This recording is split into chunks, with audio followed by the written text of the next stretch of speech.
I got a lot of comments saying the battery on this phone is not good, and some of you all also requested me to make a video on this. So I did some experiments and tried out few different cases, results of which I will be sharing in this video. Even though ROG 3 has a 6Ah battery, which is probably the maximum that can be seen on any phone, but we need to keep in mind that this phone screen is quite big and we need to use this battery wisely. Request from my side would be to subscribe to the channel and like this video. This is the first case in which I got near to 6.5 hours of screen on time. In this case, I kept the refresh rate to a constant 60Hz and I played Asphalt 9 for 3 hours. I also did a little bit of browsing and some time on YouTube and other applications. The next case which I tried is keeping the refresh rate to auto, and in this case I got slightly higher SOT, but the battery lasted for 22 hours only, and in the previous case it lasted for 29 hours. From these data, I would say it makes a very small difference keeping the refresh rate to auto or 60Hz, provided you don't use any application having higher refresh rate for longer time. But yes, if you still want to get the few percentage of battery, keep the refresh rate to 60Hz. In both these cases, I had a light theme, so I tried the next case with a dark theme and auto refresh rate, and the results were very good. The screen on time here was near to 7.5 hours, which included near to 4 hours of Asphalt 9 gameplay at high graphics setting, which was quite impressive, and the battery here in this case lasted for 27 hours.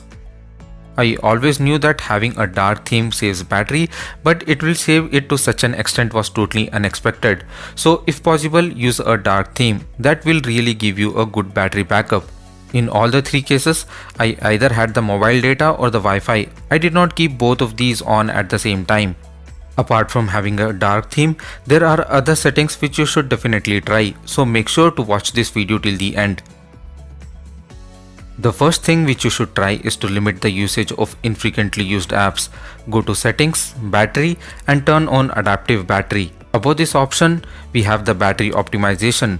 Go here and make sure that you see only the system applications, and if you see any other app apart from these, make sure you optimize it. Screen takes near about 40% of battery, so having a lower refresh rate or keeping the refresh rate to auto really helps, because if the application is running at 60Hz and you have set the refresh rate to 144Hz, would be simply waste of charge. The fourth thing that you have to make sure is the brightness level set to automatic. In all the above three cases, I had set the brightness level to auto, and while playing games, I had changed the brightness from Game Genie and kept it to near about 50 to 60%. There are lots of applications which will automatically start and keep on running in background, and we have to disable them. This can be done by Auto Start Manager.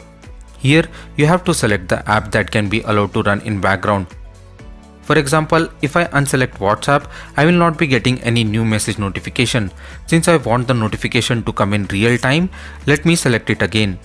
But there are other apps and games whose notification I really don't want. In such case, I can easily select them from here. Next thing is OptiFlex. There are two advantages from this. The first one is it will speed up the app launch, and the second one is that it will save power in standby mode. So the next thing which you have to disable is the Bluetooth and Wi-Fi scanning. In case you have to get connected to any of the connections, you can do that manually when you need it. This phone has air triggers in them, and if you're not using the short or the long squeeze gestures, then you should probably turn them off, because we don't want the sensors to be continuously monitoring for the pressure. This tip will definitely save you 2% of battery. Go to battery modes in Power Master, and at the bottom you can see the smart switch and schedule it as per your sleeping time. The battery mode that you have to select here is either power or super saving. I have selected super saving because I don't really need internet when I am sleeping. Turning off the location is another important thing that you should do.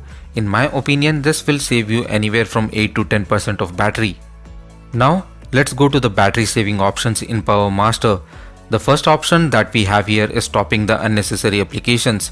Let's go here now, and it will show you the list of the apps running which are not shown in recent apps. If there are any application which you don't really need, you can either uninstall these applications or look for alternatives. Even after clearing all these, I could always see Armoury Crate app here. I did not find a way to stop it, but I restricted its usage by going to App Info, Battery, and selecting the background restriction. Sometimes I could see the ASUS data transfer here, so if you don't really need it, uninstall it. Hibernating apps will limit the background activity of the applications to save power. Also turn on the other two options.